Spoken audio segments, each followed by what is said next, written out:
कसूर, ननकाना और शेखुपुरा से आने वाले शेरों, शेरनियों, आप सबको मरियम नवाज शरीफ का सलाम। आपको आपके शेर दिल लीडर, बहादुर लीडर मोहम्मद नवाज शरीफ का सलाम।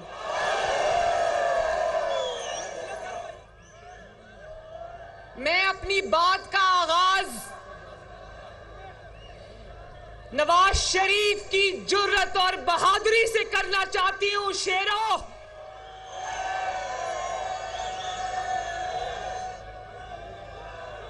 जिस धड़ से कोई मक्तल में गया वो शान सलामत रहती है।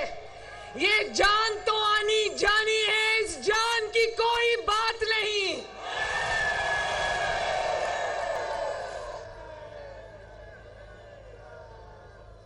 मेरे भाइयों और बहनों, ये मेरी बहनें बड़ी अच्छी तादाद में आई हैं। मैं आप सबको मेरी तरफ से बहुत बहुत सलाम और प्यार। लेकिन क्योंकि कोई इनका अलहदा इनक्लोजर नहीं है, तो मैं अपने तमाम भाइयों से, बेटों से दरखास्त करती हूं कि इनकी इज्जत की हिफाजत करना आपकी जिम्मेदारी है। हम तहरीक इंसाफ की तरह नहीं है जो अपनी बहनों बेटियों के ऊपर अटैक कर देते हैं। हम अपनी बहनों और बेटियों की इज्जत करना जानते हैं। मैं आप सबको, ये जो नौजवान सामने खड़े हैं, मैं आप सबके जज्बे को सलाम पेश करती हूं।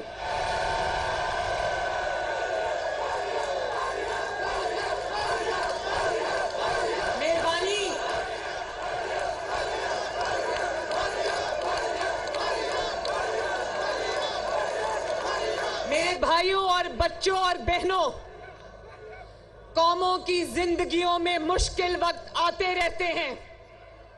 लीडर्स की जिंदगियों में मुश्किल वक्त आते रहते हैं, इम्तिहान के वक्त आते रहते हैं। लेकिन जो इम्तिहान से डर के छुप जाए, जो मुश्किल से डर के छुप जाए, जो अपनी कौम को मुश्किल वक्त में अपनी जमात को छोड़ के चारपाई के नीचे छुप जाए, उसको क्या कहते हैं?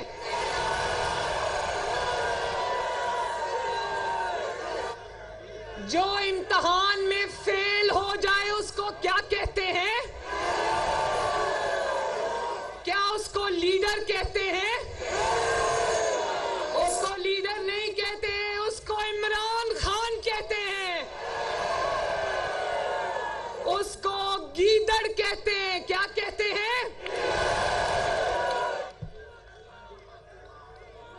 शेखुपुरा वालों, ननकाना वालों, कसूर वालों, मुझे हाथ उठाकर गवाही दो।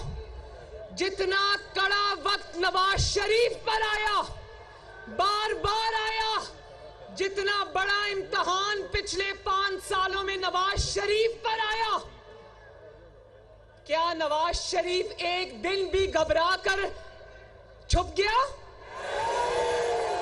भाई, क्या बहादुर लीडर है हमारा, माशाअल्लाह।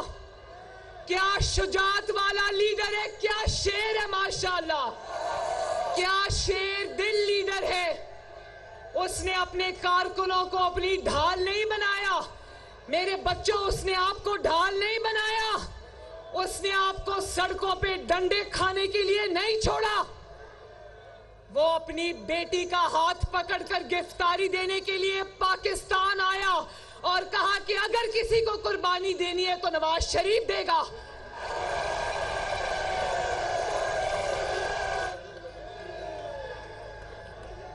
और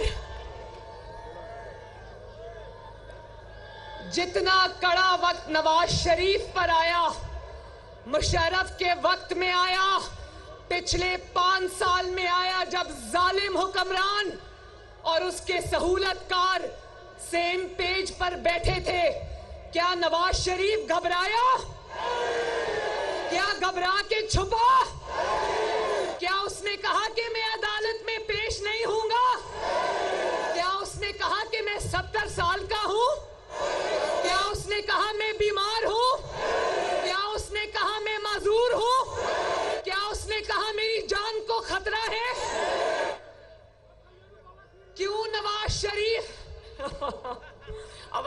गई है मुझे, आवाज आ गई है। लेकिन मरियम नवाज शरीफ जैसे बावकार आदमी की बेटी इस बीमारी का नाम वो नहीं ले सकती। क्यों नवाज शरीफ ने कहा जब मुशर्रफ के चेले उसको ये कहने आए कि तुम इस पर दस्तखत कर दो कि मैं असेंबली तोड़ता हूं और वजारत उज़्मा से निकलता हूं, वो उस वक्त के वर्दी वाले जर्नैल आए। क्यों नवाज शरीफ ने कहा कि ओवर माय डेड बॉडी? क्यों उसने कहा गुलाम साहब को कि मैं डिक्टेशन नहीं लूंगा? क्यों नवाज शरीफ ने कहा ये जानते हुए कि बदतरीन इंतकाम हो रहा है, बदतरीन इंतकाम हो रहा है? क्यों नवाज शरीफ लंदन से अपनी बेटी का हाथ पकड़कर शेरों की तरह गिरफ्तारी देने आया?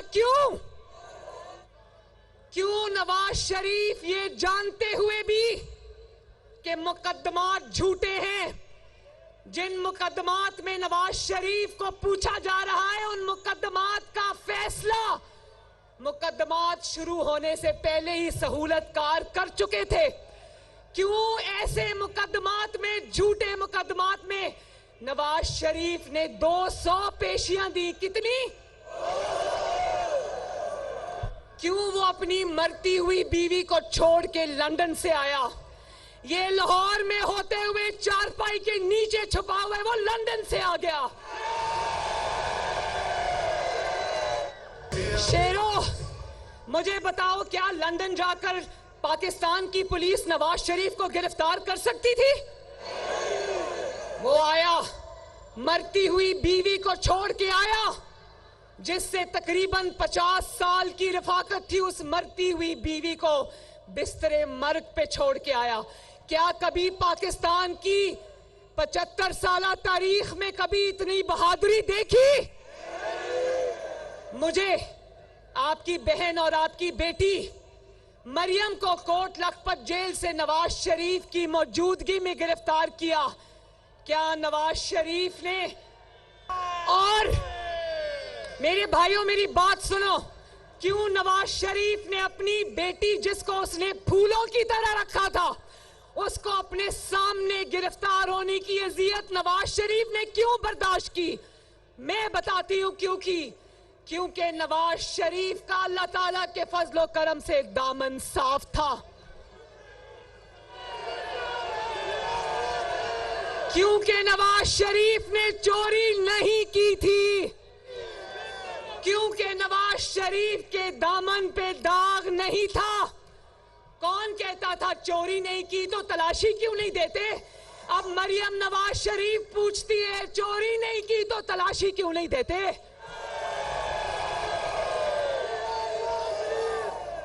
तलाशी इसलिए नहीं देते क्योंकि चोरी की हुई है।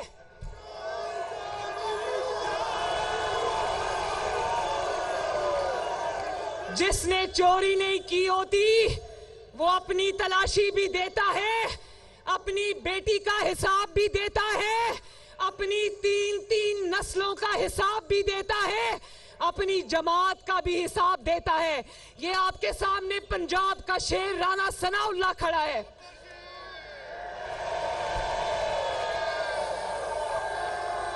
और क्यों आज आप लोग राणा सनाउल्लाह से इतनी मोहब्बत करते हो? इसलिए मोहब्बत करते हो कि नवाज शरीफ भी शेर है, उसके मानने वाले भी शेर हैं। और आज अल्लाह ताला का करना देखो, जिस राणा सनाउल्लाह पे झूठा मंशियात का मुकदमा बनाया, आज वही राणा सनाउल्लाह इंटीरियर मिनिस्टर है और इमरान डर के चारपाई के नीचे छुप के बैठा है। ये होता है आसमान का फैसला। शेरों, मेरी बहनों, वो भी कोई लीडर है कभी मैंने सुना ही नहीं। हाँ, चोर और डाकू जरूर छुपते हैं कि हम गिरफ्तार ना हो जाएं। मैंने कभी किसी सियासी लीडर को गिरफ्तारी के डर से छुपते हुए नहीं देखा। मुझे अभी राणा सनाउल्लाह साहब ने रास्ते में बताया कि पुलिस उसके घर पर आई है और ये जो नीचे अपने जमान पाक वाले घर में नीचे बुलेट प्रूफ कमरा बनाया है कि कहीं पुलिस मुझे पकड़ के ना ले जाए। कभी सुना कि कोई लीडर गिरफ्तारी के डर से छुप के बैठा हो? कभी सुना? अदालत बुलाती है, अदालत बुलाती है तो प्लास्टर दिखा देता है, प्लास्टर वाली टांग दिखा देता है। कल तोशा खाना में अदालत ने बुलाया, इसने कहा मैं नहीं आ सकता, मेरी जान को खतरा है, लेकिन उसी शाम को लाहौर में रैली के लिए निकल गया। मैं पूछना चाहती हूं ये कैसा जान का खतरा है जो अदालतों में तो लाहक हो जाता है लेकिन रैली और जलसे जुलूस में लाहक नहीं होता? ये कैसा खतरा है जान का? अदालतों में पेश होना होता है, अदालतों में पेशी का सवाल उठता है तो कहता है मेरी उम्र 72 साल है, मैं बुजुर्ग हूं, मैं बीमार हूं, मैं माजूर हूं, मेरी टांग पे प्लास्टर चढ़ा हुआ है। और सोचो पुलिस उसको गिरफ्तार करने क्यों पहुंची है? इसलिए कि जैसे बच्चा जब स्कूल जाना होता है ना तो बच्चा जमीन पर लेट कर रोना शुरू कर देता है कि मैंने स्कूल नहीं जाना, मेरे पेट में दर्द होती है।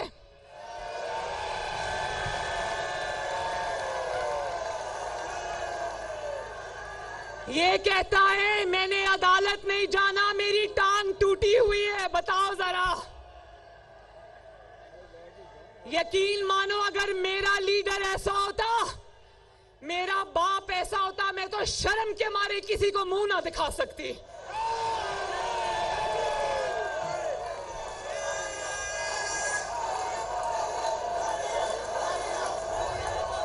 और सोचो प्लास्टर सिर्फ अदालतों के लिए होता है, पेशियों के लिए होता है, जलसे जुलूसों के लिए प्लास्टर नहीं होता।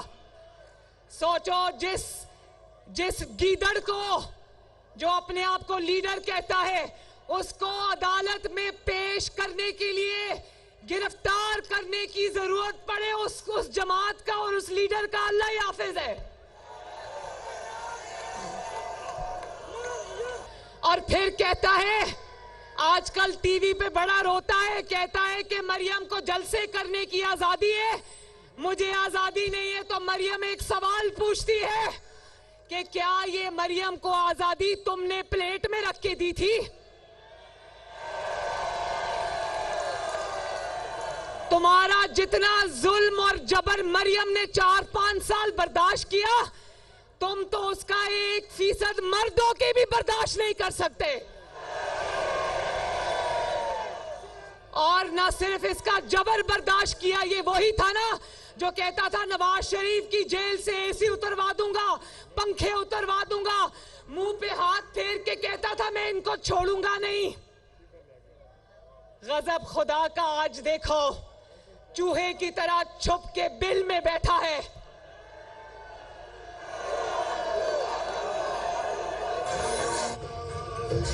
भाई मैं तुम्हें कहना चाहती हूं, जिस तरह तुम्हारे दौर में मरियम पाबंदियां तोड़कर जलसे करती थी, ट्रैक्टर ट्रॉलीज के ऊपर खड़े होकर जलसे करती थी क्योंकि तुमने स्टेडियम्स को ताले लगा दिए थे, गाड़ी की छतों पे खड़े होकर जलसे करती थी, तुम्हारी पाबंदियों को तोड़ती थी, बहादुरी से निकलती थी। तुम भी निकल के दिखा दो ना।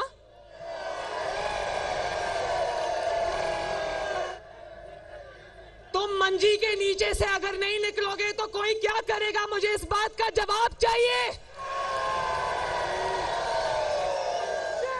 और कल आपको, जैसे कल इसको लाहौर ने रिजेक्ट किया है, इसकी कल लाहौर में नन्ही मुन्नी सी रैली थी। क्या रैली थी? वो 20 लाख अफराद आ जाएंगे, 10 लाख अफराद आ जाएंगे, पूरा लाहौर आ जाएगा, पूरा पाकिस्तान आ जाएगा। कल पूरी लाहौर की गलियां सूनी थी, सड़कें सूनी थी। ये लाहौर की सड़कों, खाली सड़कों के चक्कर लगाता रहा, आवाम नहीं आई। इंशाअल्लाह कोई भी नहीं निकलेगा। अब उसकी वजह ये है कि कोई माँ अपना बेटा इसके लिए शहीद कराने के लिए अब तैयार नहीं है। वो देखा सबने, इसका कारकुन जो जिल्ले शाह शहीद हुआ, देखा सबने। जिल्ले शाह कई हफ्तों से इसके घर के बाहर बैठकर इसकी हिफाजत करता रहा। इसने कभी उसको उससे हाथ तक नहीं मिलाया। अभी पुलिस आपको पीछे धकेल रही थी, मेरे दिल को तकलीफ हुई। मैंने कहा मेरे कारकुन को कोई उंगली भी ना लगाए। आप लोग इस तरह खड़े हैं, मैं पीछे कुर्सी पर जाकर नहीं बैठी क्योंकि मुझे ये गवारा नहीं कि मेरा कारकुन खड़ा रहे और मरियम नवाज कुर्सी पर बैठी रहे। लेकिन वो जिल्ले शाह जाते जाते पूरी कौम को इमरान खान का मकरू चेहरा दिखा कर गया, इसलिए कल लाहौर नहीं निकला। और फिर इसने कहा जिल्ले शाह को कभी मिला नहीं, उसको कभी पूछा नहीं। और जैसे ही पता चला कि जिल्ले शाह की मौत, शहादत एक हादसे में हो गई, तो फटाफट उसकी गिद्धों की तरह उसकी लाश के ऊपर टूट पड़ा। उसका वो नेक दिल बाप जिसकी, एक मिनट ठहर जाओ, उसका बाप जिसकी इतनी बड़ी सफेद दाढ़ी है, कल वो टीवी प्रोग्राम में कह रहा था कि इमरान को पता चला मेरा बेटा शहीद हो गया है, तो अभी मेरे बेटे की लाश अस्पताल में पड़ी थी, मुझे बुला गया और कहा आओ मैंने अफसोस करना है। और कहता है मैं समझा कि मुझे हॉस्पिटल लेके जा रहे, मुझे इमरान के पास ले गया और 2.5 घंटे इंतजार कराया। अंदाजा करो शेरों कि एक उसका बेटा शहीद हो गया, उसकी मैयत हॉस्पिटल में पड़ी थी और उसके बाप को बुलाकर 2.5 घंटे इंतजार कराया। और बादशाह सलामत ने कहा मेरे महल में आओ, मेरे दरबार में आओ, मैंने तुमसे अफसोस करना है। और यकीन करो मेरा दिल उस वक्त खून के आंसू रोया जब मैंने उसके दाढ़ी वाले बाप को, बूढ़े बाप को इमरान के आगे दरबारियों की तरह जिस तरह उसने उसको बिठाया हुआ था और उसके सामने जिसका बेटा अभी अभी शहीद हुआ था, टांग पे टांग रख के जूते का मुंह उसकी तरफ करके बैठा था। है ना शर्म की बात।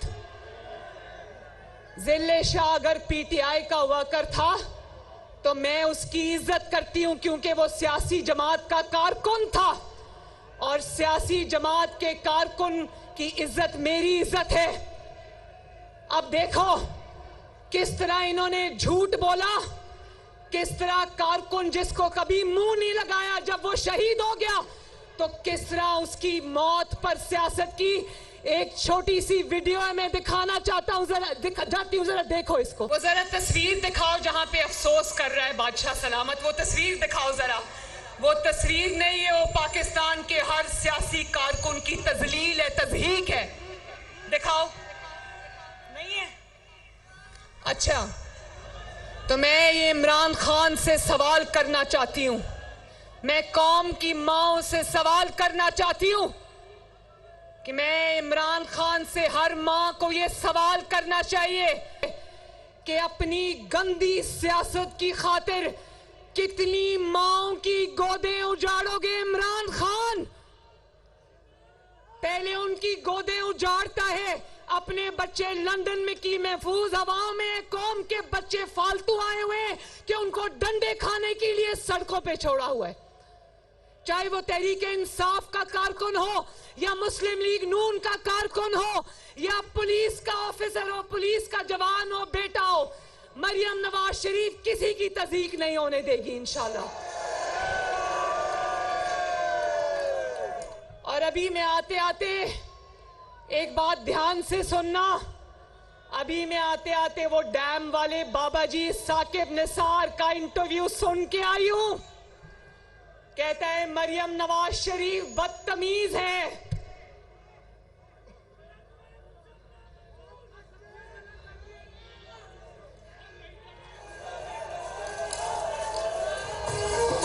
कहता है कि मरियम नवाज शरीफ बदतमीज है, मरियम नवाज शरीफ बेअदब है।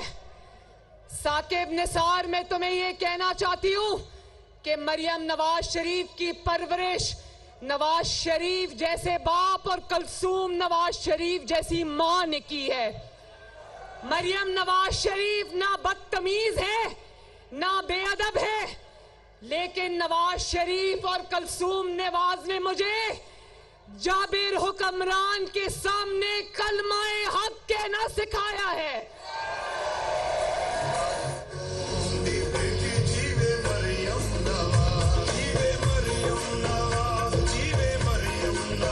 मरियम नवाज, साकिब निसार ना बदतमीजी कर रही है ना बेअदबी कर रही है। मरियम नवाज सिर्फ तुम्हारा घिनौना चेहरा तुम्हें आईने में दिखा रही है, जिसको देख के तुम्हें कराहत भी आ रही है और शर्म भी आ रही है। मैं अपनी कौम को ये गवाह बनाकर ये कहना चाहती हूं कि अगर नाइंसाफी होगी, चाहे वो नवाज शरीफ से हो या मुस्लिम लीग नून से हो, और अगर इंसाफ के दो मयार होंगे तो मरियम नवाज शरीफ कभी चुप नहीं बैठेगी। मरियम नवाज शरीफ अल्लाह के फजल से घबराने वाली नहीं है, कभी चुप करके नहीं बैठेगी।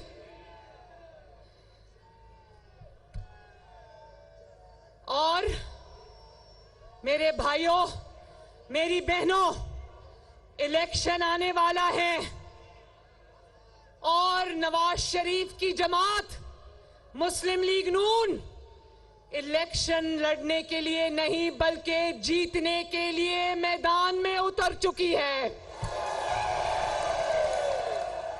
और इंशाअल्लाह ताला सिर्फ इलेक्शन लड़ेगी नहीं, सिर्फ इलेक्शन जीतेगी नहीं, बल्कि इंशाअल्लाह ताला भारी अक्सरियत से मुस्लिम लीग नून कामयाब होगी इंशाअल्लाह।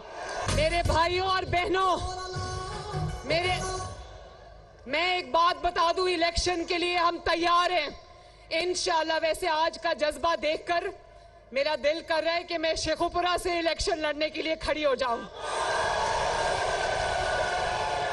या कसूर से खड़ी हो जाऊं या ननकाने से खड़ी हो जाऊं।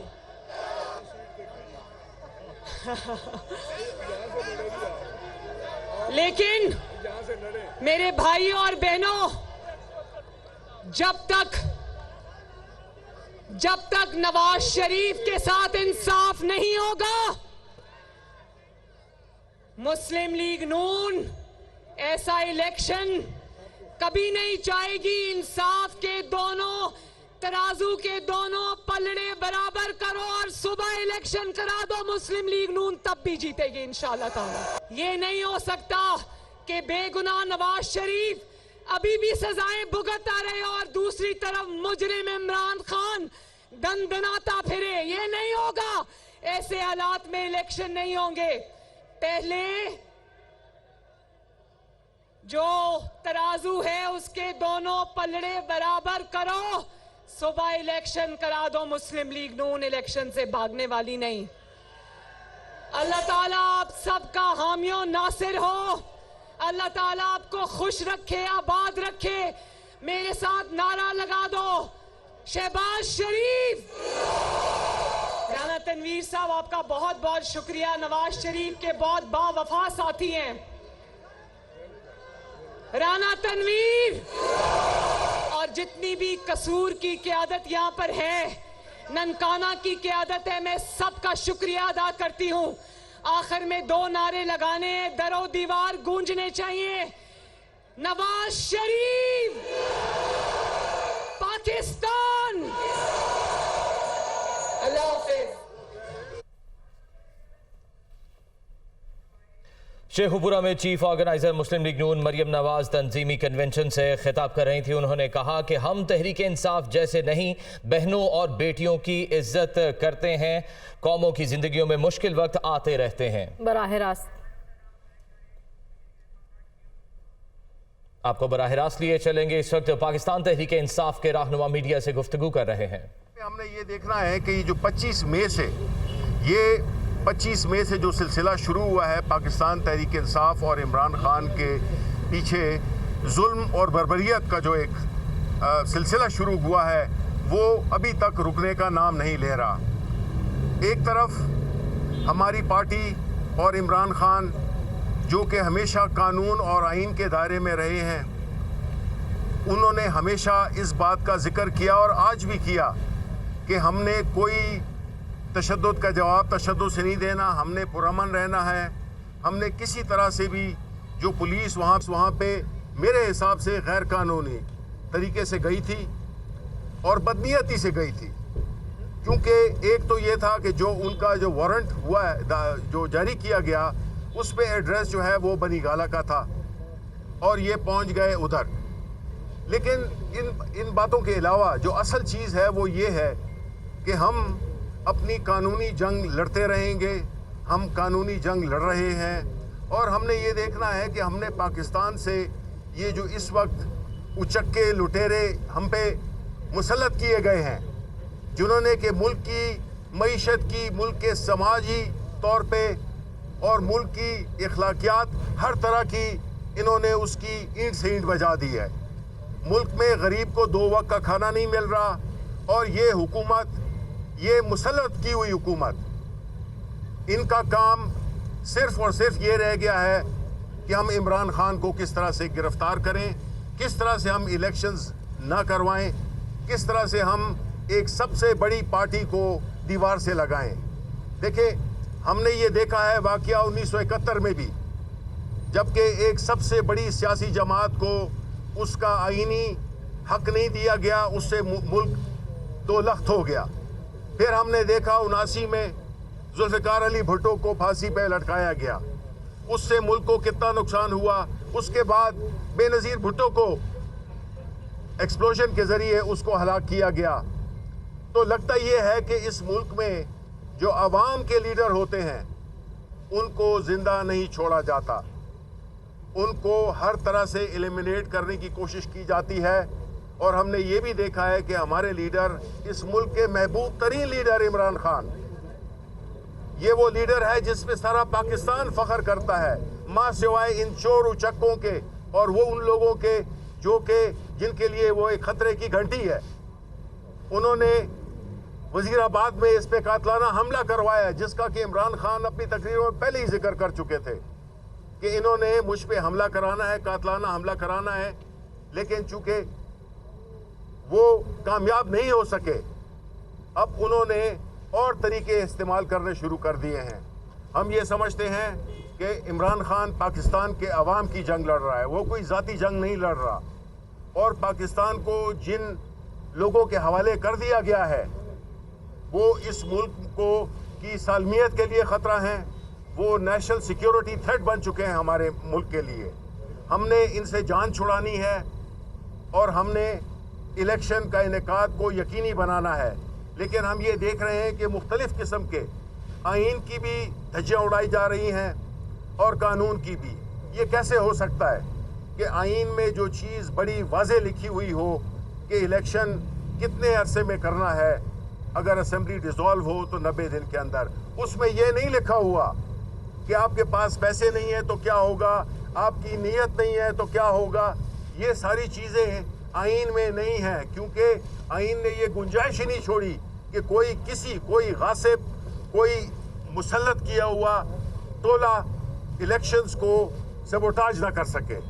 इसके पीछे विजडम था और वही हम देख रहे हैं कि जिस तरह से आइन की खिलाफ वर्जी हुई है। अब जहाँ तक कि खैबर पख्तूनख्वा का ताल्लुक है, वहाँ की हुकूमत ने ऑलरेडी उन पे आर्टिकल 6 लग चुका है। उन पे हम फाइल कर रहे हैं कि जो गवर्नर है, जो कि एक फजलुर रहमान का समधी है और न तो वो बात कर सकता है। मुझे बड़ा अफसोस होता है कि हमारे मुल्क में चाहे वो टसूरी हो या चाहे ये जो अपना पेशावर का जो गवर्नर बना हुआ है, ये इनकी हैसियत नहीं है। ओहदों को इन्होंने छोटा कर दिया है, बड़ी कुर्सियों पे छोटे लोगों को बिठा दिया गया है, और वो इसीलिए कि ये हर एक चीज को मानने के लिए तैयार होते हैं। जो हुक्म इनको मिलता है वो ये, क्योंकि ये अवाम की ताकत से नहीं आए हुए, ये लाए गए हैं। और ऐसे जो लाए गए लोग होते हैं, ना उनकी कोई हैसियत होती है, ना उनमें कोई अखलाकी जुर्रत होती है, ना उनमें कोई आइन और कानून की पासदारी का कोई भी उनमें एक शायबा तक नहीं होता। इसलिए हम समझते हैं कि पाकिस्तान के अवाम ये सब कुछ देख रहे हैं, और जिस तरह से हमारी पार्टी को एक हदफ बनाया जा रहा है, पाकिस्तान की सबसे बड़ी मकबूल तरीन सियासी जमात को जिस तरीके से उसके साथ मुकदमों में उलझाया जा रहा है, जिस तरह से कि पुलिस की दहशतगर्दी की जा रही है और बड़े मुख्तलिफ तरीके लोगों को अगवा किया जा रहा है। मीडिया का तो आपको पता ही है कि यहाँ मालिकान को एक नोटिस दे दिया गया है कि आपने इमरान खान की बात नहीं दिखानी। देखिए, ये मुल्क इस तरह नहीं चल सकता। ये 75 साल से इसी तरह चलाया गया है, और नतीजा क्या है कि हम बेकारी बन गए हैं बकौल शहबाज शरीफ के। और यही वो लोग हैं जिन्होंने हमें इस मौजूदा सूरत हाल पे पहुंचाया है, जिसमें कि न हमारे पास पैसे हैं, न हमारी कोई इज्जत करता है, हमें इंटरनेशनली बेइज्जत कर दिया है इन्होंने, और बस बहुत हो गया है। अब अवाम ने अपनी जद्दोजहद के लिए, जो इमरान खान उनकी जंग लड़ रहा है, उसके लिए निकलना है, और हर उस कानूनी और सियासी एक्टिविटी में हिस्सा